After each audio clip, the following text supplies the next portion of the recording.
Hello, आजची recipe आहे चीजी pizza bomb.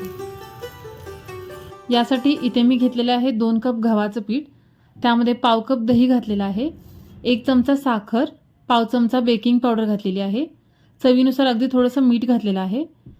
हे एकदा छान मिक्स करून घेतलं। त्यानंतर लागेल तसा पाण्याचा वापर करून आपण याचा एक डो बनवून घ्यायचा आहे। डो बनवताना अगदी खूप पातळ बनवायचा नाहीये, थोडासा स्टिफ डो बनवलेला आहे आणि हा आता 15 मिनिटे झाकून ठेवणार आहे। त्यानंतर स्टफिंगसाठी मी ते पनीर घेतलेलं आहे, त्यानंतर शिमला मिरची, टोमॅटो, कांदा, त्यामध्ये किसलेलं थोडंसं लसूण घातलेलं आहे। त्यानंतर चीज आपल्या आवडीनुसार घालायचं आहे। थोडंसं चीज मी काढून ठेवलं कारण मी फक्त चीजचे बनवणार आहे। त्यानंतर त्यामध्ये चिली फ्लेक्स घातले, मिरी पावडर, मिक्स हर्ब्स, सॉल्ट, कोथिंबीर, हे एकदा छान मिक्स करून घेतलं आणि हे स्टफिंग रेडी आहे। यामध्ये तुम्ही व्हेरिएशन्स करू शकता, आपल्या आवडीच्या भाज्या वापरू शकता आणि आपल्याला जशा ज्या भाज्या आवडतात त्याप्रमाणे प्रमाणाचं मी घेतलेलं आहे। त्यानंतर मगाशी जे पीठ बनवलं होतं त्याचे छोटे छोटे गोळे घेतलेले आहेत आणि पुरीच्या आकाराचे आपण इथे लाटून घेणार आहे। सगळे एकसारखे दिसावे यासाठी मी एका प्लेटच्या साहाय्याने कट करून घेतलेलं आहे। त्यानंतर थोडीशी पुन्हा कोथिंबीर घातली, हलकंच पुन्हा लाटून घेतलं। त्यानंतर आपण जे स्टफिंग केलेलं आहे स्टफिंग भरलेलं आहे। खूप जास्त सुद्धा भरायचं नाही आणि खूप कमी सुद्धा भरायचं नाहीये। त्यानंतर आपण मोदक किंवा आपण स्टफ पराठा जसा बंद करतो तसं त्याचे काठ सगळे एकत्र घेऊन बंद केलेला आहे। व्हिडिओत दाखवल्याप्रमाणे असं सगळं बंद करून घ्यायचे आहेत सगळे काठ।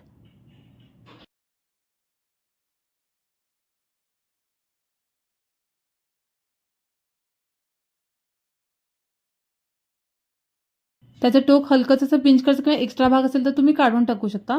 हे हलकंच थोडंसं प्रेस केलेलं आहे। आता अशाच प्रकारे राहिलेल्या पिठाचे गोळे सुद्धा मी बनवून घेतले। त्यानंतर प्रत्येक गोळा हा उलट करून घ्यायचा आहे। त्याला मी पाठीमागून पाणी लावून घेतलेलं आहे ब्रशच्या साहाय्याने आणि तवा ऑलरेडी गरम करत ठेवलेला आहे आणि तव्यावर हे सगळे प्लेस करायचे आहेत। हलकेच प्रेस करायचे आहेत म्हणजे ते तव्याला चिकटून राहतील।